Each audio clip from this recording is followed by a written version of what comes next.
Et pour les gens entraînés, ce qu'on peut faire, c'est plutôt aller vers leurs faiblesses d'abord, compléter leur profil.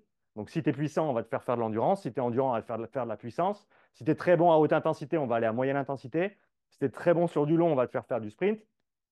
Et ensuite, tu reviens vers leur qualité plus tard. Selon le profil que tu as en face de toi, tu ne vas pas utiliser la même approche. Répartition hebdomadaire.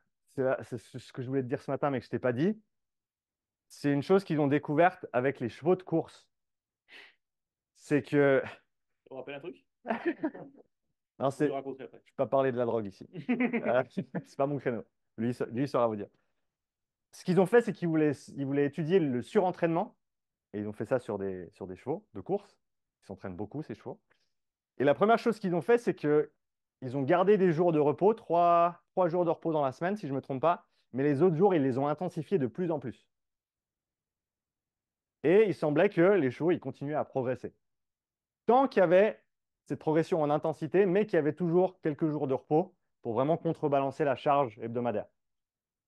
Le problème, c'est quand ils ont commencé à monter l'intensité des jours de repos, au lieu de monter l'intensité des jours de travail, et de commencer à les faire travailler un petit peu tout le temps pareil.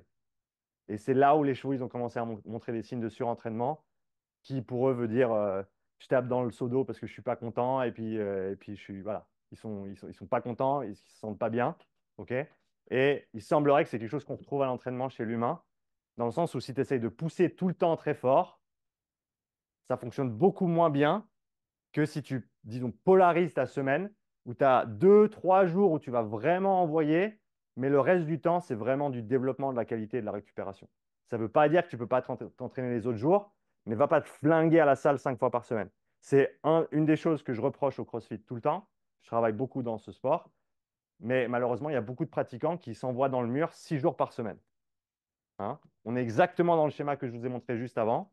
On n'a pas de place pour vraiment performer, on n'a pas de place pour vraiment récupérer, on est tout le temps fatigué et on ne comprend pas pourquoi on ne progresse pas.